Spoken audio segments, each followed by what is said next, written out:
കർത്താവിൻ്റെ ധന്യനാമം വാഴ്ത്തപ്പെടുമാറാകട്ടെ. വിശുദ്ധ സഭായോഗമായി ഞങ്ങൾക്ക് ഭവനാംഗലത്തിലായിരിക്കാൻ കർത്താവ് തന്ന വിലപ്പെട്ട സന്ദർഭത്തെ ഓർത്ത് നന്ദിയോടെ സ്തോത്രം ചെയ്യുന്നു.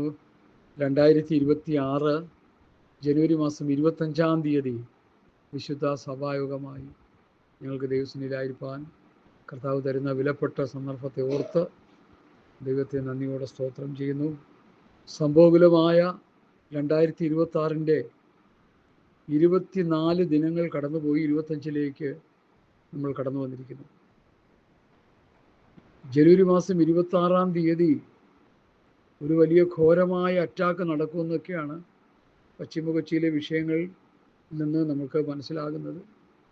ഇസ്രയേലും അമേരിക്കയും കൂടി ചേർന്ന് ഇറാനെ അറ്റാക്ക് ചെയ്യാൻ പോകുന്നു എന്നൊക്കെ പറഞ്ഞു കേൾക്കുന്നു. ഒന്നും നമുക്കറിയത്തില്ല എൻ്റെ നിജസ്ഥിതി എന്താണെന്ന്. സർവശക്തനായ ദൈവം അറിയുന്നു സകലതും. യുദ്ധങ്ങൾ നടക്കുന്നതും അത് ദൈവഹിതപ്രകാരമാണെന്ന് വിശ്വസിക്കുന്ന ഒരാളാണ് ഞാൻ. കാരണം ഒന്നാം ലോകമഹായുദ്ധവും രണ്ടാം ലോകമഹായുദ്ധവും നടന്നത് ഇസ്രയേലിനെ ഒന്ന് യഥാസ്ഥാനപ്പെടുത്താനും അവരെ ഉണർത്താനുമാണെന്ന് വേദപണ്ഡിതന്മാർ പ്രസംഗിച്ചപ്പോൾ ഞാൻ അതിശയിച്ചു പോയി. അപ്പോൾ വേദപുസ്തകത്തിലൂടെ അതിനെ ശോധന ചെയ്തപ്പോൾ ഉന്മൂലനാശം എന്ന് യെഹെസ്കേൽ പ്രവാചകൻ്റെ പുസ്തകത്തിൽ പറയുന്ന 3 പദപ്രയോഗങ്ങൾ 1, 2, 3 ലോകമഹായുദ്ധങ്ങളെക്കുറിച്ചാണെന്ന് വേദപണ്ഡിതന്മാർ അത് സമർത്ഥിക്കുന്നു. ഞാനത് അങ്ങനെ തന്നെ വിശ്വസിക്കുന്നു. അപ്പോൾ നമ്മൾ വിചാരിക്കുന്ന പോലെയല്ല കാര്യങ്ങൾ മുമ്പോട്ട് പോകുന്നത്. ലോകം മുമ്പോട്ട് പോകുന്നത് ലോകത്തിൻ്റെ സ്പന്ദനം ദൈവവചനത്തിൻ്റെ പ്രവാചകന്മാർ പറഞ്ഞ ആ പ്രാവചനിക നിവൃത്തികൾക്കനുസരിച്ചാണെന്ന് ദൈവമക്കൾ നന്നായി മനസ്സിലാക്കണം. വേദപുസ്തകത്തിൻ്റെ 3-4% പ്രവചനങ്ങളാണെന്ന് വേദപണ്ഡിതന്മാർ തന്നെ അവകാശപ്പെടുന്നു. അങ്ങനെയെങ്കിൽ വിശുദ്ധ പ്രവാചകന്മാർ പ്രവചിച്ച വചനങ്ങൾ ഉൽപ്പത്തി മുതൽ മലാഖി വരെയുള്ളത് പഴയ നിയമമായിട്ടും പുതിയ നിയമം മത്തായി മുതൽ വെളിപ്പാട് വരെയുള്ള പ്രധാനമായ 2 ഭാഗങ്ങളായിട്ടാണ് നമ്മൾ പഠിക്കുന്നത്. പഴയ നിയമം, പുതിയ നിയമം. അത് പഴയ നിയമം ദൈവം മോശ മുഖാന്തരം ഇസ്രായേൽ മക്കൾക്ക് കൊടുത്തു. പുതിയ നിയമം കർത്താവായ യേശുക്രിസ്തു അപ്പോസ്തലന്മാർ മുഖാന്തരം പുതിയ നിയമസഭയ്ക്ക് കൊടുത്തു. ഇത് രണ്ടും വേർതിരിച്ച് പഠിക്കണം. രണ്ടും കൂടി ഇട്ട് കൂട്ടിക്കുഴയ്ക്കരുത്. അവിയൽ പോലെ കൂട്ടിക്കുഴച്ചാൽ അതിൽ പ്രശ്നങ്ങളുണ്ട്. രണ്ടും 2 വ്യവസ്ഥിതികളാണ്. ഒന്ന്, കണ്ണിന് കണ്ണ് പല്ലിന് പല്ല് എന്ന് നിൽക്കുമ്പോൾ രണ്ടാം പ്രമാണമായ ക്രിസ്തുവിൻ്റെ ന്യായപ്രമാണം സ്നേഹത്തിൽ അധിഷ്ഠിതമാണ്. തമ്മിൽ സ്നേഹിക്കാനാണ് പറയുന്നത്. ഇത് നമ്മൾ നന്നായിട്ട് മനസ്സിലാക്കണം. കാര്യങ്ങൾ മനസ്സിലാകാതെ മുമ്പോട്ട് പോയാൽ അബദ്ധത്തിലൊക്കെ ചെന്ന് ചാടും. നിങ്ങൾ തിരുവെഴുത്തുകളെയും ദൈവശക്തി അറിയാമെങ്കിൽ തെറ്റിപ്പോകും. ഇത് അനേകർ തെറ്റിക്കിടക്കുക. ബഹുഭൂരിപക്ഷം ദൈവമക്കളെന്ന് പറയുന്നവർ തെറ്റിക്കിടക്കുക എന്ന് പറഞ്ഞാൽ സത്യമാണ്. ശുശ്രൂഷ വൃന്ദങ്ങൾ തെറ്റിക്കിടക്കുക എന്ന് പറഞ്ഞാൽ സത്യമാണ്. ഈ കഴിഞ്ഞ ദിവസങ്ങളിലൊക്കെ ഈ ജനുവരി പൊട്ടിപ്പുറപ്പെട്ട അന്ന് മുതൽ പ്രശ്നങ്ങളുടെ ഒരു ഘോഷയാത്രയാണ് ലോകത്ത്. എസ്പെഷ്യലി കേരളക്കരയിൽ നമ്മൾ കേട്ട 2 സംഭവങ്ങൾ പറഞ്ഞിട്ട് ഞാൻ മുഖപരമായിട്ട് പറഞ്ഞിട്ട് വിഷയത്തിലേക്ക് വരാം. അത് നമ്മളുമായിട്ട് ബന്ധപ്പെട്ട വിഷയങ്ങൾ തന്നെ, അതുകൊണ്ട് ഈ പറയുന്നത്. കേരളക്കരയിൽ ഒരു ചുമരെടുത്ത് മായ്ച്ചു കളഞ്ഞ ഹൈന്ദവ സഹോദരങ്ങളെക്കുറിച്ചൊരു വാർത്ത ഞാൻ കേട്ടു. എനിക്കത് ഭയങ്കര അതിശയോക്തിയായിട്ട് തോന്നി. കാരണം എന്തുകൊണ്ടാണ് ആ ചുമരെടുത്ത് അവർ മായ്ച്ചത്? അതിലെഴുതിയിരിക്കുന്ന വിഗ്രഹാരാധന പാടില്ല എന്നൊരു ക്ലോസ് എഴുതിയത് അവർക്ക് അങ്ങോട്ട് സഹിക്കില്ല. അതുകൊണ്ട് എന്ത് ചെയ്തു? അതവർ മായ്ച്ചു കളഞ്ഞു. പ്രിയ ദൈവമക്കളെ, നമ്മൾ വേദപുസ്തകത്തിലൂടെ കാര്യങ്ങൾ പഠിച്ച് മനസ്സിലാക്കുമ്പോൾ സത്യവേദ പുസ്തകത്തിൽ നിന്ന് കാര്യങ്ങൾ ഗ്രഹിക്കുന്ന ഒരു ദൈവപൈതലിന് അതിനെക്കുറിച്ച് വ്യക്തമായൊരു ചിത്രം ഹൃദയത്തിൽ ലഭിക്കാനിടയായി. ഈ ഹിന്ദു സഹോദരങ്ങൾ ഒരു ചുമരിൽ എഴുതിയ വാക്യത്തിലെ വിഗ്രഹാരാധന, ഒത്തിരി കാര്യങ്ങൾ അവിടെ പറയുന്നുണ്ട്. അതിന് വിഗ്രഹാരാധന എന്നുള്ള വിഷയം മാത്രം അവരെടുത്തിട്ട് എന്ത് ചെയ്തു? അതൊരു വലിയ ഇഷ്യൂ ആക്കി എടുത്ത് അതങ്ങോട്ട് മായ്ച്ചു കളഞ്ഞു. സ്പ്രേ കൊണ്ടുവന്ന് അങ്ങോട്ട് മായ്ച്ചിട്ട് അവരതിൽ സായുജ്യമടഞ്ഞു. അപ്പോൾ സുനിൽ എന്ന് പറയുന്ന ഒരു സഹോദരൻ, അയ്യപ്പൻ സഹോദരൻ, അദ്ദേഹത്തിൻ്റെ പേര് സുനിൽ അയ്യപ്പൻ എന്നാണ്. അദ്ദേഹം അതിനെക്കുറിച്ചൊരു കമൻ്റ് എഴുതിയത് ഞാനത് വായിക്കാനിടയാ. അത് നമ്മളൊന്ന് അറിഞ്ഞിരിക്കുന്നത് നല്ലതാണ്. അദ്ദേഹം പറഞ്ഞു, വിഗ്രഹാരാധന തെറ്റാണെന്ന് ഭഗവത്ഗീതയിൽ ചാപ്റ്റർ 84 ശ്ലോകം 3 പറയുന്നു. മണ്ണുകൊണ്ടോ കല്ലുകൊണ്ടോ വിഗ്രഹങ്ങളെ മാത്രം ആരാധിക്കുന്നവർ മൃഗങ്ങൾക്ക് തുല്യരാകുന്നു, കഴുതയ്ക്ക് തുല്യനാകുന്നുവെന്ന്. ബ്രഹ്മാനന്ദ ശിവയോഗി എന്ന് പറഞ്ഞൊരു മഹർഷി, ഹൈന്ദവ മതത്തിൻ്റെ ഒരു നല്ലൊരു ആചാര്യൻ, ഒരു മഹർഷി, അദ്ദേഹം തൻ്റെ പുസ്തകത്തിൽ എഴുതി, വിഗ്രഹാരാധന ഖണ്ഡനം എന്നൊരു പുസ്തകത്തിൽ അതിൻ്റെ പേജ് 1 ഈ ലോകത്തെ വിഗ്രഹങ്ങൾ ഉണ്ടാക്കുകയും വിഗ്രഹത്തെ ആരാധിക്കുകയും ചെയ്യുന്നവൻ സ്വത്രം ആരാണ്? അവൻ മൃഗതുല്യമാണെന്ന് അദ്ദേഹം പറയാനിടയായി. സ്വത്രം കഴുതകളെ പോലെയുള്ളവരാണെന്ന്, മൃഗത്തിന് സമാനമാണെന്ന്. ഒരുപക്ഷേ ഭഗവത്ഗീത ഉദ്ധരിച്ചുകൊണ്ടായിരിക്കാം അദ്ദേഹം എഴുതിയതെന്ന് ഞാൻ വിശ്വസിക്കുന്നു. അത് കേട്ടപ്പോൾ എനിക്ക് അതിശയം തോന്നിപ്പോയി. അപ്പോൾ അവരുടെ ഗ്രന്ഥം പോലും, അവനവൻ്റെ പ്രമാണം പോലും വായിച്ച് മനസ്സിലാക്കാൻ കഴിയാത്ത, അല്ലെങ്കിൽ മനസ്സിൽ ഗ്രഹിക്കാത്ത ഒരു കൂട്ടം ആൾക്കാർ കഥയറിയാതെ ആട്ടം കാണുന്ന ആൾക്കാരെ പോലെ ആയി തീർന്നിരിക്കുക. ഇതിൽ നിന്ന് എന്താ മനസ്സിലാക്കുന്നത്? ഇത് നമ്മുടെ വിഷയമല്ല എങ്കിലും നമുക്കൊന്ന് ഗ്രഹിച്ചു പോകുന്നത് നല്ലതാണ്. എടാ, അവരവരുടെ ഗ്രന്ഥമെങ്കിലും ഒന്ന് വായിച്ച് പഠിക്കേ. ഖുർആൻ എന്തെന്ന് വായിച്ച് പഠിക്കേ. ഭഗവത്ഗീത, ഹൈന്ദവ പ്രമാണങ്ങൾ എന്താണെന്ന് വായിച്ച് പഠിക്കേ. വിശുദ്ധ വേദപുസ്തകം എന്താണെന്ന് വായിച്ച് പഠിക്കേ. ഒരു യഥാർത്ഥ മുസ്ലിം ഒരിക്കലും രക്തത്തിന് വേണ്ടി ദാഹിക്കില്ല. ഒരു യഥാർത്ഥ ഹിന്ദു ഒരിക്കലും അക്രമാസക്തമാകയില്ല. അപ്പം അതിൽ നമ്മൾ മനസ്സിലാക്കേണ്ട എന്താണ്? അവരവരുടെ ഗ്രന്ഥങ്ങളിൽ എഴുതിയിരിക്കുന്നതിൻ്റെ അന്തസത്ത എന്താണെന്ന് മനസ്സിലാക്കാതെ, കഥറിയാതെ ആട്ടം കാണുന്നവരെ പോലെയാണ് പലരും പ്രവർത്തിച്ചുകൊണ്ടിരിക്കുന്നത്.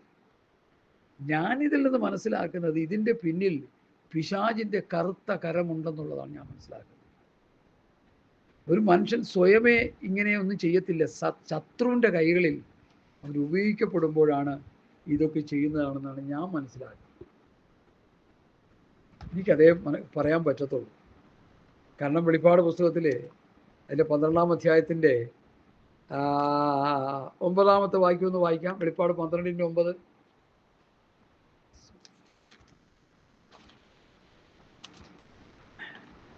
വെളിപ്പാട് പുസ്തകം 12-ാം അധ്യായത്തിൻ്റെ 9-ാമത്തെ വാക്യം വായിക്കുന്നത് ശ്രദ്ധിക്കണേ ദൈവമക്കളെ. ഭൂതലത്തെ മുഴുവൻ തെറ്റിച്ച് കളയുന്ന പിശാചും സാത്താനും എന്ന മഹാസർപ്പമായ പഴയ പാമ്പിനെ ഭൂമിയിലേക്ക് തള്ളിക്കളഞ്ഞു. ഭൂതലത്തെ മുഴുവൻ തെറ്റിച്ച് കളയുന്ന സാത്താൻ. ഇനി വെളിപ്പാടിൻ്റെ 20 കൂടി നമ്മളൊന്ന് വായിച്ചാൽ നന്നായിരിക്കുമെന്ന് ചിന്തിക്കുന്നു.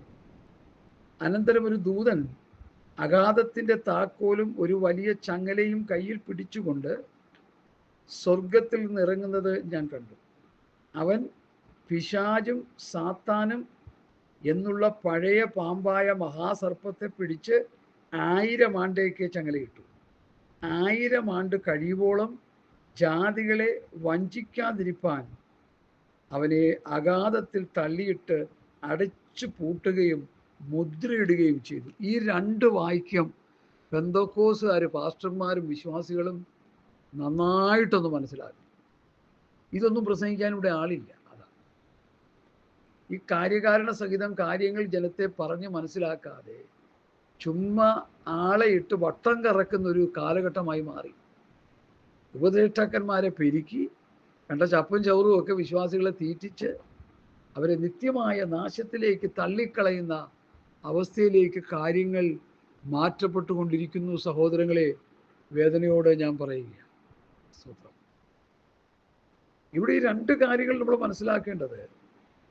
ഭൂതലത്തെ മുഴുവൻ തെറ്റിച്ച് കളയുന്ന സാത്താൻ, മനുഷ്യരെ തമ്മിൽ തെറ്റിക്കുക, അടിപ്പിക്കുക, കൊല്ലുക, രക്തം ചൊരിയുക, യുദ്ധങ്ങൾ നടത്തുക. ഭൂതലത്തെ എന്ന് പറയുമ്പോൾ ഭൂമിയെ തെറ്റിക്കുക എന്ന് പറഞ്ഞാൽ അതിലെ മനുഷ്യരാണല്ലോ ഉദ്ദേശിക്കുന്നത്. ഭൂമിയെ നശിപ്പിക്കുക എന്ന് പറഞ്ഞാൽ മനുഷ്യരെ നശിപ്പിക്കുക. സ്തോത്രം. മനുഷ്യരെ നശിപ്പിക്കുക, മനുഷ്യരെ തമ്മിലിടിപ്പിക്കുക, തെറ്റിച്ച് കളയുക. അപ്പൊ 1000 ആണ്ട് വാഴ്ചയിൽ എന്താ സാത്താനെ ദൈവം ബന്ധിക്കാനുള്ള കാരണം? യേശുക്രിസ്തു ഭരണം നടത്തുക ഈ 1000 ആണ്ട് വാഴ്ച. ഈ 1000 ആണ്ട് വാഴ്ചയിൽ സാത്താനെ ബന്ധിച്ചില്ലെങ്കിൽ എന്തോ പറ്റും? അവനവിടെ കിടന്ന് പ്രശ്നമുണ്ടാക്കും. അതുകൊണ്ട് അവനെ ബന്ധിക്കുക. 1000 ആണ്ട് സാത്താന്റെ യാതൊരു പ്രവർത്തനങ്ങളും ഭൂമിയിലില്ല. ഇപ്പൊ ഈ ഭൂമിയിലുണ്ട്. പെന്തക്കോസ്ത് പാസ്റ്റർമാരും വിശ്വാസികളും പഞ്ചായത്ത് ഭരിക്കാനും കേരളം ഭരിക്കാനും ഒക്കെ മുമ്പോട്ട് ഇറങ്ങുന്നതായിട്ട് കാണാൻ കഴിയുന്നു. പല പാസ്റ്റർമാരും ആ ജനത്തെ അതിനുള്ള പ്രചോദനം കൊടുത്ത് മെസ്സേജൊക്കെ പറഞ്ഞ് ജനത്തെ വഴിതെറ്റിച്ചു കൊണ്ടിരിക്കുന്നൊരു കാലഘട്ടമാണ്. ഇതിൻ്റെ പിന്നിൽ ഈവിൾ സ്പിരിറ്റിൻ്റെ പ്രവർത്തനമെന്ന് ദൈവമക്കൾ മനസ്സിലാക്കണം. ദർശനം നഷ്ടപ്പെട്ട ലീഡർഷിപ്പാണ് ദൈവസഭകളുടെ തലപ്പത്തിരിക്കുന്നതും പ്രാസംഗികന്മാരിൽ നല്ലൊരു ശതമാനവും. നന്നായി ദൈവമക്കൾ മനസ്സിലാക്കണം. ഇല്ലെങ്കിൽ എന്തോ പറ്റും? നമ്മൾ തെറ്റിപ്പോകും. തെറ്റി അങ്ങോട്ട് പോകും, നരകത്തിലോട്ട് പോകും. ഇവിടെ ആരെങ്ങനെ പോയാലും ആർക്കും ഒന്നുമില്ല. അങ്ങനെ ഒരു കാലഘട്ടമായി മാറി. ഞങ്ങളൊക്കെ ജോലിയും വേലയും കളഞ്ഞ് ഈ വചനത്തിന് പ്രസംഗിക്കാനായിട്ട് അല്ലെങ്കിൽ കർത്താവിൻ്റെ വേലയ്ക്ക് വേണ്ടി ചുമൽ കൊടുത്തത് എന്താണെന്ന് വെച്ചാൽ ദൈവവചനത്തിൻ്റെ യാഥാർത്ഥ്യങ്ങൾ ജനത്തിന് തുറന്നു കൊടുക്കാനാ, അവരെ ഗ്രഹിപ്പിക്കാനാ, സത്യവചനത്തെ യഥാർത്ഥമായി പ്രസംഗിക്കാനാ. സാത്താൻ്റെ ഈ പ്രവൃത്തി നമ്മൾ മനസ്സിലാക്കിയില്ലെങ്കിൽ എന്തോ പറ്റും? വലിയ അബദ്ധത്തിൽ ചെന്നയാളും. യോഹന്നാന്റെ സുവിശേഷത്തിൽ ഒരു 3-4 വാക്യം ഈ ലോകത്തിന്റെ പ്രഭു സാത്താൻ, ഈ ലോകത്തിന്റെ പ്രഭു സാത്താൻ, ഈ ലോകത്തിന്റെ പ്രഭു സാത്താൻ എന്ന് പറയുന്നുണ്ട്. 1 യോഹന്നാൻ 5:19 സർവ്വലോകവും ദുഷ്ടന്റെ അധീനതയിൽ കിടക്കുന്നു എന്ന് പറയുന്നു. വാക്യങ്ങളെടുത്ത് വായിക്കാൻ സമയമില്ല, പറഞ്ഞു പോവുക. സ്തോത്രം. അതുപോലെ 2 കൊരിന്ത്യർ 4:4 ഈ ലോകത്തിന്റെ ദൈവം ക്രിസ്തുയേശുവിന്റെ തേജസ്സുള്ള സുവിശേഷത്തിന്റെ പ്രകാശനം ശോഭിക്കാതിരിപ്പാൻ ഈ ലോകത്തിന്റെ ദൈവം അവിശ്വാസികളുടെ മനസ്സ് കുരുടാക്കി. ഞാനത് പറയുന്നത് വിശ്വാസികളുടെ ഹൃദയം കുരുടാക്കിയിട്ടിരിക്കുക. അവിശ്വാസികളുടെ ഹൃദയം കുരുടായി കിടക്കുക, വിശ്വാസികളുടെ കുരുടായി കിടക്കുക. ദൈവസഭ എന്ന് പറയുന്നത് പോലും കുരുടന്മാരും ദരിദ്രന്മാരും നഗ്നന്മാരുമെന്ന് കഴിഞ്ഞ ചില എപ്പിസോഡിൽ ലവോദിക്കോടുള്ള ബുദ്ധിപദേശം ശീതവാനുമല്ല ഉഷ്ണവാനുമല്ല ശീതോഷ്ണവാൻ എന്നൊരു മെസ്സേജ് നിങ്ങളുടെ ഫോണിൽ വന്നിട്ടുണ്ട്. നിങ്ങൾ ശ്രദ്ധയോടെ കേൾക്കണേ. വലിയ പോരാട്ടമുണ്ടായി ആ പ്രസംഗം തീർക്കാൻ നേരത്ത്. സംസാരിക്കാൻ പറ്റാത്തതുപോലെ ഒരു വലിയ പോരാട്ടത്തിൽ ഞാൻ അകപ്പെട്ടതായിട്ട് എനിക്ക് മനസ്സിലാക്കാൻ കഴിഞ്ഞു. പ്രിയമുള്ളവരെ, എന്തിനായി പറയുന്നേ? ശത്രുവിൻ്റെ പോരാട്ടം ഭയങ്കരമായി നടന്നുകൊണ്ടിരിക്കുക ഈ ലോകത്ത്. ഭൂലോകത്തെ മുഴുവൻ തെറ്റിച്ച് കളയുക. സാത്താൻ്റെ പ്രവൃത്തി ഈ ലോകത്ത് നടന്നുകൊണ്ടിരിക്കുക. ദൈവപുത്രൻ മാനവജാതിയുടെ രക്ഷയ്ക്ക് വേണ്ടി ഈ ഭൂമിയിൽ വന്നപ്പോൾ ദൈവപുത്രനെ പോലും 3 ശക്തമായ പരീക്ഷ ഘട്ടങ്ങളിലൂടെ കടത്തിവിട്ടു. മനുഷ്യനായിരുന്നെങ്കിൽ ആ പലസ്തീൻ നാട്ടിലെ കല്ല് മുഴുവൻ അപ്പമാക്കി തീർക്കുമെന്ന് ഞാൻ പല പ്രാവശ്യം പറയാറുണ്ട്. എടുത്തു ചാടി കയ്യും കാലും ഒടിഞ്ഞ് ഹോസ്പിറ്റലിൽ പോയി കിടക്കേണ്ടി വന്നേന്നെ. വീട് നമസ്കരിച്ച് ലോകത്തിലെ ഭൗതികം മുഴുവൻ വാരി കൂട്ടിയെന്നെ. ഇന്ന് ലാസ്റ്റത്തത് പലരും ചെയ്തുകൊണ്ടിരിക്കുക. സാത്താനെ നമസ്കരിച്ച് ഭൗതികം മുഴുവൻ വാരി കൂട്ടി വെച്ചിരിക്കുക. വിറ്റ് ദരിദ്രം കൊടുത്തോ ഇല്ലെങ്കിൽ നാശമാണ്. ഹല്ലേലൂയ. സുവിശേഷം പ്രസംഗിച്ച് 10 പൈസ സേവ് ചെയ്യാൻ വ്യവസ്ഥയില്ല. സുവിശേഷകന്മാരായിട്ടുള്ളവര് കർത്താവിൻ്റെ വേല ചെയ്ത് ഗൾഫിൽ പോയി പണമുണ്ടാക്കുന്ന ദ്രവ്യാഗ്രഹികളായ പാസ്റ്റർമാരോടും വേലക്കാരോടും എനിക്ക് പറയാനുള്ളത്, നിങ്ങളുടെ ധനം വിറ്റ് ദരിദ്രർക്ക് കൊടുക്കണം, സക്കായിയെ പോലെ. മറ്റു വിശ്വാസികളോടല്ല ഞാൻ പറയുന്നത്, വേലക്കാരായിട്ടുള്ളവരെ. കോടിക്കണക്കിന് രൂപ സമ്പാദിച്ചു വെച്ചിരിക്കുന്നവരുണ്ട്. ചിട്ടി നടത്തി 8 നിലയിൽ പൊട്ടിയപ്പോൾ വേദോസം എടുത്ത് കാശുണ്ടാക്കിയ ബിരുദന്മാരെ എനിക്കറിയാം. അതുകൊണ്ട് എന്നെ കേൾക്കുന്ന പ്രിയപ്പെട്ടവരെ, സാത്താൻ്റെ വലിയ ഭരണം ഇവിടെ നടന്നുകൊണ്ടിരിക്കുക. മനസ്സിലാക്കിക്കോ. ഈ ഭരണം നടത്തുന്ന വിഷയത്തെക്കുറിച്ച്, അതായത് നമ്മുടെ പാസ്റ്റർമാർ പഞ്ചായത്ത് ഭരിക്കാനും ഭരണം പിടിക്കാനുമായിട്ട് ഒത്തിരി ശ്രമങ്ങൾ നടത്തിക്കൊണ്ടിരിക്കുക. അതിനെക്കുറിച്ച് എൻ്റെ ഹൃദയത്തിൽ വന്നൊരു വാക്യം വായിച്ച് ഞാൻ റോമാലേഖനം 1-ാം അധ്യായമാണ് നമ്മുടെ പഠന വിഷയം. അതിലേക്ക് ഞാൻ വേഗം വരികയാണ്. പ്രവൃത്തി 1-ന്റെ 6, 7, 8 വാക്യങ്ങൾ. ഒരുമിച്ച് കൂടിയിരുന്നപ്പോൾ അവൻ അവരോട്, കർത്താവേ, നീ ഇസ്രയേലിന് ഈ കാലത്തിലോ രാജ്യം യഥാസ്ഥാനമാക്കി കൊടുക്കുന്നതെന്ന് ചോദിച്ചു. അവൻ അവരോട്, പിതാവ് തൻ്റെ സ്വന്തം അധികാരത്തിൽ വെച്ചിട്ടുള്ള കാലങ്ങളെയും സമയങ്ങളെയും അറിയുന്നത് നിങ്ങൾക്കുള്ളതല്ല. എന്നാൽ പരിശുദ്ധാത്മാവ് നിങ്ങളുടെ മേൽ വരുമ്പോൾ നിങ്ങൾ ശക്തി ലഭിച്ചിട്ട് യെരൂശലേമിലും യഹൂദിയയിലും എല്ലായിടത്തും ശമരിയിലും ഭൂമിയുടെ അറ്റത്തോളം എൻ്റെ സാക്ഷികളാകുമെന്ന് പറഞ്ഞു. അപ്പോൾ കർത്താവിൻ്റെ അവസാനത്തെ ഒരു ഗ്രേറ്റ് കമ്മീഷനായിട്ട് വേണമെങ്കിൽ ഇതിനെ നമുക്ക് കാണാം, പഠിക്കാം. ഈ സംഭവം നടന്നതിന് ശേഷം കർത്താവ് അവരിൽ നിന്ന് അപ്രത്യക്ഷമാകുന്നു. കർത്താവിൻ്റെ ശിഷ്യന്മാരോടുള്ള അവസാനത്തെ ഇടപെടലായിട്ടാണ് ഇത് നമുക്ക് കാണുന്നത്. സുവിശേഷത്തിലുണ്ടെങ്കിലും അതിനേക്കാൾ ഗഹനമായൊരു പഠനം ഈ പ്രവൃത്തി 1-ന്റെ 6, 7, 8 അവസാനമായി ശിഷ്യന്മാരോടൊപ്പം ഇരുന്ന് സംസാരിച്ചിട്ട് കർത്താവ് പിൻവാങ്ങുന്ന ഒരു സന്ദർഭമാണിത്. ഒരുമിച്ച് കൂടിയിരുന്നപ്പോൾ അവനവരോട്, കർത്താവേ, ശിഷ്യന്മാർ ചോദിക്കുക, ഉയർത്തെഴുന്നേറ്റ കർത്താവ് അവരുടെ കൂടെ ഇരിക്കുക, ഈ കാലത്താണോ യഥാസ്ഥാനമാക്കുന്നത്? ഈ കാലത്തിലോ രാജ്യം യഥാസ്ഥാനമാക്കുന്നത്? അപ്പോൾ ദൈവരാജ്യം സ്ഥാപിക്കപ്പെടാൻ പോവുകയാണോ? 1000 ആണ്ട് വാഴ്ച തുടങ്ങുകയാണോ? അങ്ങനെയെങ്കിൽ ഞങ്ങൾ നിന്റെ മേശയ്ക്ക് ചുറ്റും നിന്റെ അപ്പുറം ഇപ്പുറമൊക്കെ ഇരുന്നുകൊണ്ട് ഭരണം നടത്താനുള്ള സമയം ഇതാണോ? രാഷ്ട്രീയത്തിൽ ഭരണം നടത്താൻ ആഗ്രഹിക്കുന്ന പാസ്റ്റർമാരെ, നിങ്ങൾ ഇതൊന്ന് കേൾക്ക്. കർത്താവിൻ്റെ ശിഷ്യന്മാർക്ക് അങ്ങനെ ഒരു ചിന്ത ഉണ്ടായി. സബദി മക്കളുടെ അമ്മയ്ക്കൊരു ചിന്തയുണ്ടായി. എന്താ? കർത്താവേ, എൻ്റെ മകൻ ഈ ഒരുത്തനെ അടുത്തനെ വലത്ത് വരുത്തും, ഇരുത്തണമേ എന്ന് പറഞ്ഞു. അപ്പോൾ കർത്താവ് പറഞ്ഞു, അത് പിതാവിൻ്റെ ഗിതപ്രകാരം ഉള്ളവരൊക്കെ ആണെന്ന് പറഞ്ഞ് അവരെ ആശ്വസിപ്പിക്കാനിടയായി. ഇന്നത്തെ പാസ്റ്റർമാരെ ഞാൻ ആശ്വസിപ്പിക്കുകയാണ്, നിങ്ങൾ ഇവിടെയൊന്നും ഭരിക്കാൻ നിൽക്കേണ്ട, നിങ്ങൾ ദൈവരാജ്യത്തിൽ പോയി കർത്താവിനോടൊപ്പം ഭരിക്കാൻ ശ്രമിച്ചോ. വിശുദ്ധന്മാർ ഈ ഭൂമിയെ ന്യായം വിധിക്കും, ദൂതന്മാരെ ന്യായം വിധിക്കും. അത് 1000 ആണ്ട് വാഴ്ചയില്ല. ഇപ്പം ഭരിക്കാൻ നിൽക്കണ്ട. ഇപ്പം ഭരിക്കാൻ നിന്നാൽ നിങ്ങളുടെ വിക്കറ്റും കൊണ്ട് സാത്താൻ പോകും, വേറെ കുഴപ്പമൊന്നുമില്ല. നിങ്ങൾക്കിതിൽ ദൈവരാജ്യത്തിൻ്റെ അംശയാകാൻ പറ്റത്തില്ല. അതുകൊണ്ട് മാനസാന്തരപ്പെട്ട് മടങ്ങി വന്നോ. ഈ പോഷത്വങ്ങളും വിഡ്ഢിത്തങ്ങളൊക്കെ വിട്ടോ. ദൈവത്തോടും മനുഷ്യനോടും ഏറ്റുപറഞ്ഞ് ഉപേക്ഷിക്കാതൊക്കെ. അവർ ചോദിക്കുക, ഇക്കാലത്തിലാണോ രാജ്യം യഥാസ്ഥാനമാക്കുന്നത്? ഞങ്ങൾ ഭരിക്കാൻ സമയമായോ? കർത്താവ് എന്താ പറഞ്ഞത്? പിതാവ് തൻ്റെ അധികാരത്തിൽ വെച്ചിട്ടുള്ള കാലങ്ങളെയും സമയങ്ങളെയും അറിയുന്നത് നിങ്ങൾക്കുള്ളതല്ല. നിങ്ങൾ എന്ത് ചെയ്യണം? പരിശുദ്ധാത്മാവ് നിങ്ങളുടെ മേൽ വരുമ്പോൾ നിങ്ങൾ ശക്തി ലഭിച്ചിട്ട് എൻ്റെ സാക്ഷികൾ, യെരൂശലേമിലും യഹൂദിയയിലും ശമരിയയിലും ഭൂമിടറ്റത്തോളം എൻ്റെ സാക്ഷികളാണ്. അപ്പോൾ പരിശുദ്ധാത്മാവ് വന്നു കഴിയുമ്പോൾ നിങ്ങൾ എൻ്റെ സാക്ഷികളാണ്. നിങ്ങളിവിടെ ഭരിക്കാനും നിൽക്കണ്ട. ഇപ്പോൾ ഈ ലോകം ഭരിച്ചുകൊണ്ടിരിക്കുന്ന സാത്താനാണ്. അത് ഞാൻ വന്ന് മാറ്റിക്കോളാം. സാത്താൻ്റെ ഭരണത്തെ നീക്കാൻ കർത്താവിനെ പറ്റുള്ളൂ. തിരുവനന്തപുരത്തൊരു പ്രസിദ്ധനായ പാസ്റ്റർ പ്രസംഗിച്ച് ഞാൻ ഓർക്കുന്നുണ്ട്. എന്താ പ്രസംഗിച്ചത്? സാത്താനെ എരിച്ചു കളയുന്നു, പൊരിച്ചു കളയുന്നു, നടക്കില്ല. യുവമക്കളെ, സാത്താൻ്റെ മേൽ അധികാരം ദൈവത്തിന് മാത്രമേ ഉള്ളൂ. മനുഷ്യർക്കാർക്കും അതിനുള്ള, ഒരു വ്യക്തിയിൽ ദുരാത്മാവ് ബാധിച്ചാൽ ശാസിച്ചാക്കാനുള്ള അധികാരം നമുക്കുണ്ട്, അതൊക്കെ. അല്ലാതെ പിശാചിനെ പിടിച്ചു കെട്ടാനും എരിക്കാനും പൊരിക്കാനും ബന്ധിക്കാനും ഒന്നും മനുഷ്യർക്കാർക്കും ദൈവം അനുവാദം കൊടുത്തിട്ടില്ല. ഇനിയെങ്കിലും അത് മനസ്സിലാക്കണം. വെളിപ്പാട് പുസ്തകം 20-ാം അധ്യായത്തിൽ ദൈവം കൽപ്പിച്ചൊരു ദൂതൻ വന്ന് സാത്താനെ 1000 ആണ്ട് ബന്ധിക്കപ്പെടുമ്പോൾ മാത്രമേ അത് ബന്ധിക്കത്തുള്ളൂ. അല്ലാതെ ഒന്നും സാത്താൻ ബന്ധിക്കപ്പെടത്തില്ല.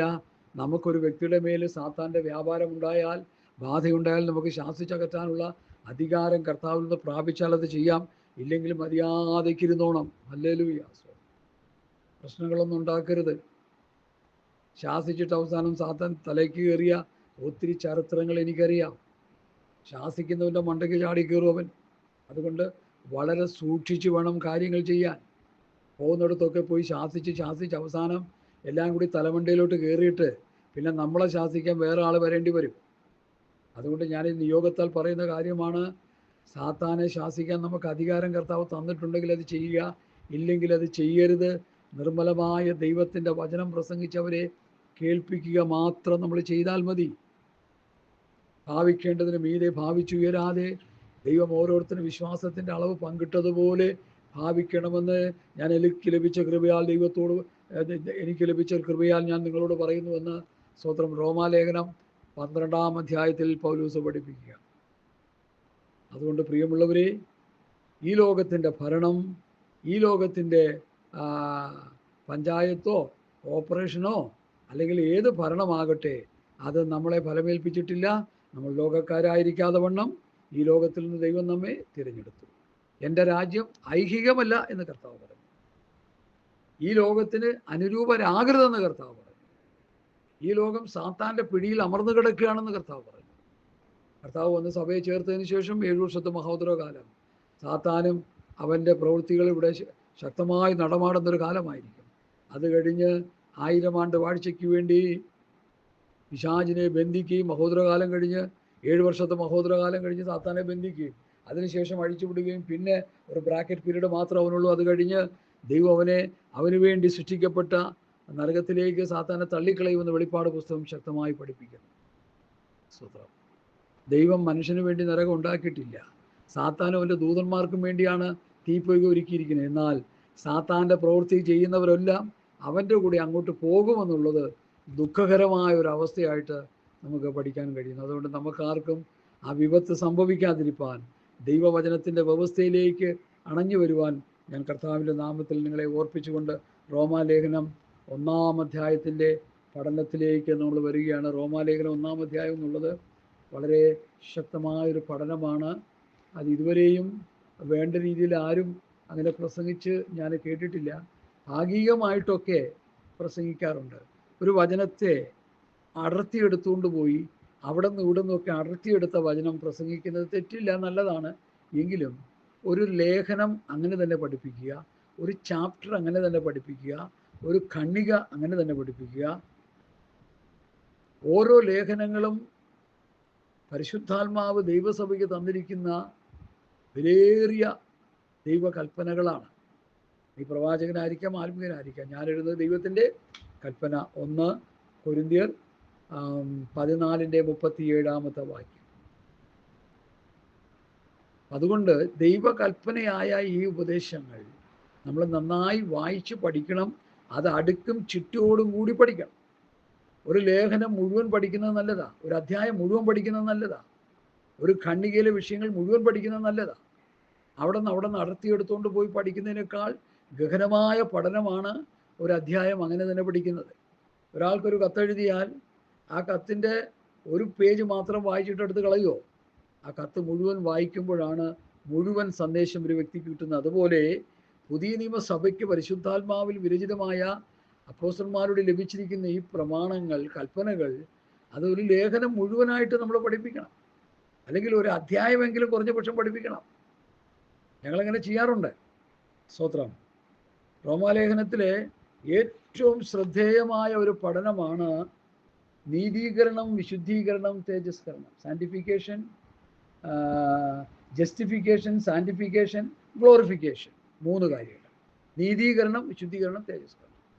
അത് 3ഉം അടുക്കായിട്ടുള്ളൊരു പ്രസംഗം ഇതുവരെ ഞാൻ കേട്ടിട്ടില്ല. ഞങ്ങളെ ദൈവം പഠിപ്പിച്ച ദൈവത്തിൽ നിന്ന് ശരിയായിട്ട് കേട്ടിട്ടുണ്ട്. അതുകൊണ്ട് നമ്മളത് ആഴത്തിൽ പഠിക്കുന്നത് നല്ലതാണ്. ഇന്നത്തെ എൻ്റെ വിഷയം അതല്ല. ഈ 1-ാം അധ്യായത്തിലെ പഠനങ്ങൾ എന്തൊക്കെയാണെന്ന് നമുക്ക് നോക്കാം. നീതീകരണത്തെക്കുറിച്ച് ശക്തമായി പഠിപ്പിക്കുന്നത് 3-ാം അധ്യായമാണ്. അത് വേറെ സമയത്തേക്ക് ദൈവവചനത്തിൽ നിന്ന് പഠിക്കുവാൻ നമ്മൾ കർത്താവിൽ ശരണപ്പെടുന്നുണ്ട്. ഈ ഭാഗം നന്നായിട്ട് നമ്മൾ ഒന്ന് മനസ്സിലാക്കാൻ കർത്താവിൽ ഞാൻ ആഗ്രഹിക്കുന്നു. റോമാലേഖനം 1-ാം അധ്യായത്തിലേക്ക് വരുന്നു. ദൈവം തൻ്റെ പുത്രനും നമ്മുടെ കർത്താവുമായ യേശുക്രിസ്തുവിനെ കുറിച്ചുള്ള വിശുദ്ധ രേഖകളിൽ തൻ്റെ പ്രവാചകന്മാർ മുഖാന്തരം മുൻകൂട്ടി വാഗ്ദത്തം ചെയ്ത സുവിശേഷത്തിനായി വേർതിരിച്ച് വിളിക്കപ്പെട്ട അപ്പോസ്തലനും യേശുക്രിസ്തുവിൻ്റെ ദാസനുമായ പൗലോസ്. ഗലാത്യ ലേഖനം 1-ാം അധ്യായത്തിൽ പറയുന്ന ഒരു വിഷയം കുറച്ചുകൂടി ആഴമാണെന്ന് ഞാൻ മനസ്സിലാക്കിയിട്ടുണ്ട്. കുറച്ചുകൂടി ആഴം. ഗലാത്യ ലേഖനം 1-ാം അധ്യായത്തിൽ ഞാൻ ഒന്ന് വായിച്ച് കേൾപ്പിക്കാം. ഗലാത്യ ലേഖനം. ഹല്ലേലൂയ, സ്തോത്രം, സ്തോത്രം, സ്തോത്രം. Praise the Lord. Hallelujah, hallelujah, hallelujah. Galatia ലേഖനം 1-ാം അധ്യായത്തിലേക്ക്. പിതാവാം ദൈവത്താലും യേശുക്രിസ്തുവിനാലും അപ്പോസ്തലനായി നിയമിക്കപ്പെട്ട പൗലോസ്. വളരെ ഗഹനമായ ഒരു വിഷയമായിട്ടാണ് അത് കാണുന്നത്. മനുഷ്യരിൽ നിന്നല്ല, മനുഷ്യനാലുമല്ല, യേശുക്രിസ്തുവിനാലും അവനെ മരിച്ചവരിൽ ഉയർപ്പിച്ച പിതാവാം ദൈവത്താലും അപ്പോസ്തലനായ പൗലോസ്. അപ്പൊ ഇവിടെ പിതാവാം ദൈവത്താലും യേശുക്രിസ്തുവിനാലും അപ്പോസ്തലനായി നിയമിക്കപ്പെട്ടവൻ. റോമാലേഖനത്തിൽ എന്താ പറയുന്നത്?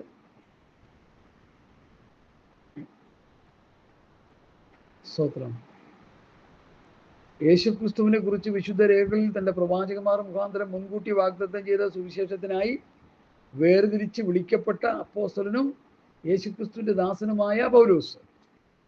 ഗലാത്യ ലേഖനത്തിലെ ആ പ്രയോഗം കുറച്ചുകൂടി കട്ടിയ. മനുഷ്യരിൽ നിന്നല്ല, മനുഷ്യനാലുമല്ല, യേശുക്രിസ്തുവിനാലും അവനെ മരിച്ചവരുടെ ഇടയിൽ നിന്ന് ഉയർപ്പിച്ച പിതാവായ ദൈവത്താലും അത്രേ അപ്പോസ്തലനായ പൗലോസ്. അപ്പൊ മനുഷ്യരാൽ നിയമിക്കപ്പെട്ടവനല്ല, മനുഷ്യരിൽ നിന്നല്ല, മനുഷ്യനാലുമല്ല. ഇന്നത്തെ അപ്പോസ്തലന്മാരും പാസ്റ്റർമാരും സുവിശേഷകന്മാരും ഇടയന്മാരും ഉപദേഷ്ടാക്കന്മാരും മനുഷ്യരാൽ നിയമിക്കപ്പെട്ടവരാണെന്ന് തോന്നിപ്പോകുന്നു. കാരണം അവർ ഈ ലോകത്തിലുള്ള കാര്യങ്ങളൊക്കെയാണ് പറഞ്ഞുകൊണ്ടിരിക്കുന്നത്. ദൈവത്താൽ നിയമിക്കപ്പെട്ടവൻ, ദൈവം അയച്ചവൻ ദൈവത്തിന്റെ വചനം സംസാരിക്കുന്നു, ദൈവസന്തതിയായവൻ ദൈവവചനം കേൾക്കുന്നു. അങ്ങനെയാണ് നമ്മൾ പഠിക്കുന്നത്. അപ്പോൾ കർത്താവ് ആക്കി വെച്ചവരെന്ത് ചെയ്യും? കർത്താവിന്റെ വചനം സംസാരിച്ചുകൊണ്ടിരിക്കും. ദൈവമക്കളായിട്ടുള്ളവർ എന്ത് ചെയ്യും? ആ വചനം കേട്ടുകൊണ്ടിരിക്കും. ഇതില്ലെങ്കിൽ ഇത് രണ്ടുമില്ല. എന്തെങ്കിലുമൊക്കെ പറഞ്ഞുകൊണ്ടിരിക്കും, എന്തെങ്കിലുമൊക്കെ കേട്ടുകൊണ്ടിരിക്കും. ഇന്നിപ്പോൾ അങ്ങനെയായി തീർന്നു കാലം. ആത്മീയകോളം മുഴുവൻ അങ്ങനെയായി. എന്തെങ്കിലുമൊക്കെ വിളിച്ചു പറയുക, മനസ്സിൽ തോന്നുന്നതും വായി വരുന്നതും ഒക്കെ വിളിച്ചു പറയുക, അതിന് പ്രസംഗം എന്ന് പേരിടുകയും ചെയ്യുക. അങ്ങനെ ഒരു ഗതികെട്ട അവസ്ഥയിലേക്ക് ഇന്നത്തെ ആത്മീയകോളം മാറ്റപ്പെട്ടു കഴിഞ്ഞു. അവരുടെ ഇടയിൽ അപ്പോസ്തലന്മാരുടെ ഉപദേശം കേട്ട് കൂട്ടായ്മ ആചരിച്ച് അപ്പം നുറുക്കി പ്രാർത്ഥന കഴിച്ചും പോന്നു എന്ന വചനവസ്ഥ പ്രകാരം അവരെ കർത്താവ് തൻ്റെ സഭയോട് ചേർത്തുകൊണ്ടിരുന്നു. അവരാ കർത്താവിൻ്റെ സഭ. ഇന്ന് കാണുന്ന സഭകൾ അപ്പോസ്തലന്മാരുടെ ഉപദേശം കേട്ട് കൂട്ടായ്മ ആചരിച്ച് അപ്പം നുറുക്കി പ്രാർത്ഥന കഴിക്കുകയാണെങ്കിൽ അത് കർത്താവിൻ്റെ സഭയാണ്, അല്ലെങ്കിൽ അത് വേറെ ഏതോ സഭയാണെന്ന് നമ്മൾ മനസ്സിലാക്കുന്നെങ്കിൽ നന്ന്. ഇല്ലെങ്കിൽ അബദ്ധത്തിൽ ചെന്ന് ചാടുമെന്ന് ഞാൻ പറഞ്ഞു വെക്കട്ടെ. സ്തോത്രം. അപ്പോ അടുത്ത രണ്ടാമത്തെ വാക്യത്തിലേക്ക് വരാം. റോമയിലുള്ള ദൈവത്തിന് പ്രിയരും വിളിക്കപ്പെട്ട വിശുദ്ധന്മാരുമായ എല്ലാവർക്കും എഴുതുന്നു.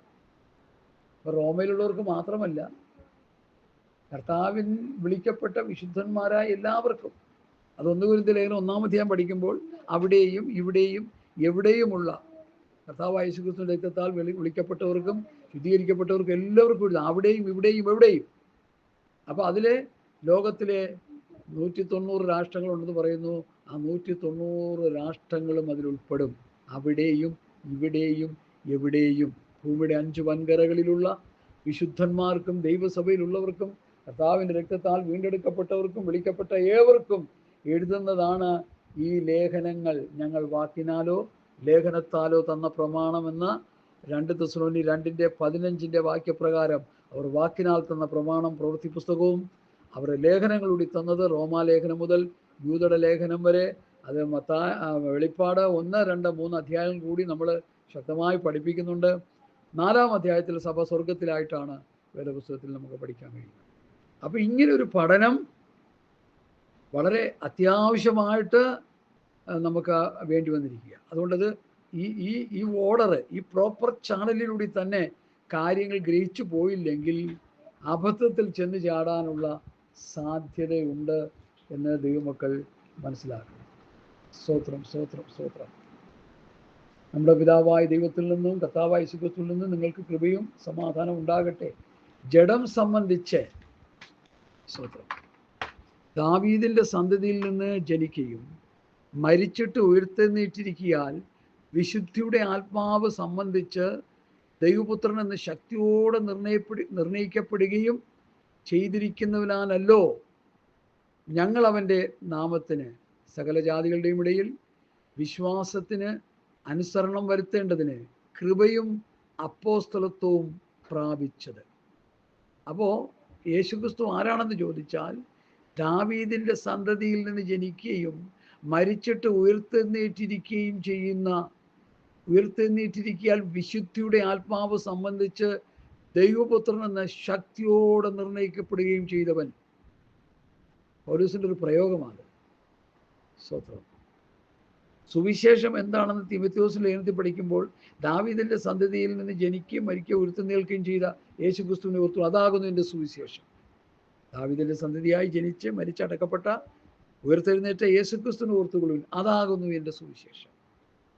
ഇവിടെ സ്തോത്രം, ദാവീദിന്റെ സന്തതിയിൽ നിന്ന് ജനിക്കുകയും മരിച്ചിട്ട് ഉയർത്തെഴുന്നേറ്റിരിക്കിയാൽ വിശുദ്ധിയുടെ ആത്മാവ് സംബന്ധിച്ച് ദൈവപുത്രൻ എന്ന് ശക്തിയോടെ നിർണയിക്കപ്പെടുകയും ചെയ്തവനാലല്ലോ ഞങ്ങൾ അവൻ്റെ നാമത്തിനായി സകല ജാതികളിലെയും ഇടയിൽ വിശ്വാസത്തിന് അനുസരണം വരുത്തേണ്ടതിന് കൃപയും അപ്പോസ്തലത്വവും പ്രാപിച്ചു. ഇത് ശ്രദ്ധയോടെ നമ്മൾ ഗ്രഹിക്കേണ്ട കാര്യമാണ്. അവരിൽ യേശുക്രിസ്തുവിനായി വിളിക്കപ്പെട്ട നിങ്ങളും ഉൾപ്പെട്ടിരിക്കുന്നു. ഈ ഉപദേശങ്ങൾ കേൾക്കുകയും പഠിക്കുകയും ചെയ്യുകയാണെങ്കിൽ നമ്മളും വിളിക്കപ്പെട്ടിരിക്കുന്നു. റോമാസഭ മാത്രമല്ല, 2-3 പേർ എൻ്റെ നാമത്തിൽ കൂടിയവരുടെ മധ്യത്തിൽ ഈ ഉപദേശപ്രകാരം കൂടി വരുന്ന ചെറിയ സഭയാണെങ്കിലും വലിയ സഭയാണെങ്കിലും അവരും എന്ത് ചെയ്തിരിക്കുന്നു? ഇതിൽ ഉൾപ്പെട്ടിരിക്കുക. യേശുക്രിസ്തുവിനായി വിളിക്കപ്പെട്ട നിങ്ങളും ഉൾപ്പെട്ടിരിക്കുന്നു. അപ്പൊ ഇത്ര മഹത്തരമായ ഒരു അനുഭവമാണിത് എന്ന് നമ്മൾ മനസ്സിലാക്കണം. ഹല്ലേലൂയ. ഇനി അടുത്ത 8-ാം വാക്യത്തിലേക്ക് വരുന്നു.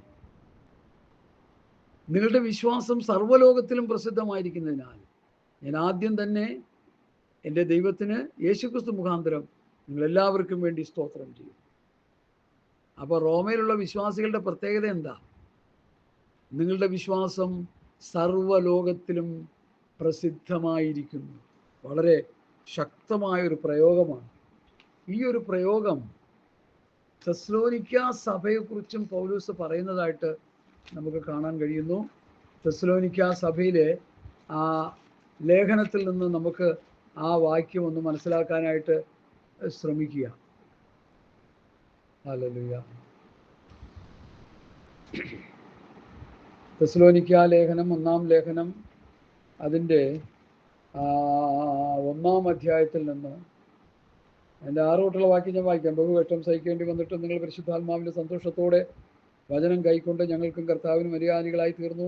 അങ്ങനെ നിങ്ങൾ മക്കെദോന്യയിലും അഖായിയിലും വിശ്വസിക്കുന്ന എല്ലാവർക്കും മാതൃകയായി തീർന്നു. നിങ്ങളുടെ അടുക്കൽ നിന്ന് കർത്താവിൻ്റെ വചനം മുഴങ്ങിച്ചെന്നത് മക്കെദോന്യയിലും അഖായിയിലും മാത്രമല്ല എല്ലായിടവും നിങ്ങൾക്ക് ദൈവത്തിലുള്ള വിശ്വാസം പ്രസിദ്ധമായിരിക്കുന്നു. കേട്ടോ, തെസ്സലോനിക്ക സഭയെക്കുറിച്ച് പറയുന്ന ഭാഗമാണ്. റോമസഭയെക്കുറിച്ച് പറയുന്നത് എന്താ? നിങ്ങളുടെ വിശ്വാസം സർവ്വലോകത്തിലും പ്രസിദ്ധമായിരിക്കുന്നു. നമ്മൾ ഈ ലേഖനങ്ങൾ സസൂക്ഷ്മം പഠിച്ചാൽ റോമസഭയാകട്ടെ, കൊരിന്ത് സഭയാകട്ടെ, ഗലാത്യ സഭയാകട്ടെ, എഫേസ്യ സഭയാകട്ടെ, ഫിലിപ്പിയ സഭയാകട്ടെ, കൊലോസ് സഭയാകട്ടെ, തെസ്സലോനിക്ക സഭയാകട്ടെ, വേദപുസ്തകത്തിൽ പ്രതിപാദിക്കപ്പെടുന്ന സഭകളുടെ വിശ്വാസവും അവരുടെ പ്രത്യാശയും അവരുടെ വിശുദ്ധിയും അവരുടെ വേർപാടും വളരെ ഉന്നതമായിരുന്നു എന്ന് നമുക്ക് കാണാൻ കഴിയുന്നു. എന്തുകൊണ്ടാണ് അങ്ങനെ ഉന്നതമായിരുന്നു എന്നുള്ളത് പഠിക്കുമ്പോൾ നമുക്ക് മനസ്സിലാക്കാൻ കഴിയുന്നത്. പ്രവൃത്തി പുസ്തകം 9-ാം അധ്യായത്തിൻ്റെ 31-ാം വാക്യത്തിൽ അങ്ങനെ യഹൂദ, ഗലീല, ശമരിയ എന്നീ ദേശങ്ങളിലൊക്കെയും സഭയ്ക്ക് സമാധാനമുണ്ടായി. അത് ആത്മീയ വർധന പ്രാപിച്ചും കർത്താവിനോടുള്ള ഭക്തിയിലും പരിശുദ്ധാത്മാവിൻ്റെ പ്രബോധനത്തിലും നടന്നും പെരുകിയും കൊണ്ടിരുന്നു. എന്താ കാര്യം? അപ്പോസ്തലന്മാരുടെ ഉപദേശം കേട്ട് ഗലീല, യഹൂദ, ഗലീല, ശമരിയ എന്നീ ദേശങ്ങളിലുള്ള സഭ ആ ഉപദേശം കേട്ട് വന്നതുകൊണ്ട് അവർക്ക് എന്തു പറ്റി? അവർക്ക് സഭയ്ക്ക് സമാധാനമുണ്ടായി. അവർക്ക് കേസിനും കോടതിക്കും വഴക്കിനും ഭരണം നടത്താനൊന്നും അവർക്ക് സമയമില്ല. സ്തോത്രം. അവർ ദൈവരാജ്യത്തിൻ്റെ കെട്ടുപണിക്ക് വേണ്ടി സഭകൾ കഠിനാധ്വാനം ചെയ്തു. അപ്പോസ്തലന്മാർ അങ്ങനെയുള്ള ഉപദേശം അവർക്ക് കൊടുത്തു. സ്തെഫാനോസിൻ്റെ മരണശേഷം ചിതറിപ്പോയ വിശ്വാസികൾ അവിടങ്ങളിലായി വചനം പ്രസംഗിച്ചുകൊണ്ട് നടന്നുവെന്ന് നമുക്ക് പുസ്തകത്തിൽ നിന്ന് പഠിക്കാൻ കഴിയുന്നു. ഇന്നത്തെ വിശ്വാസികളെ പോലെ അല്ലായിരുന്നു അവരെ. കരുത്തന്മാരായ ശക്തന്മാരായ അപ്പോസ്തലന്മാരിൽ നിന്ന് ഉപദേശം കേട്ട് പഠിച്ചതുകൊണ്ട് അവർ ക്രിസ്തുവിൻ്റെ പത്രങ്ങളായി, അവർ അപ്പോസ്തലന്മാരെ പോലെ ആയി എന്ന് 2 കൊരിന്ത്യ ലേഖനം 3-ാം അധ്യായത്തിൻ്റെ പ്രാരംഭ വാക്യങ്ങളിൽ നിന്ന് നമുക്ക് പഠിച്ചെടുക്കാൻ കഴിയുന്നു. പ്രിയമുള്ളവരെ, ഹല്ലേലൂയ. സ്തോത്രം, സ്തോത്രം, സ്തോത്രം, സ്തോത്രം.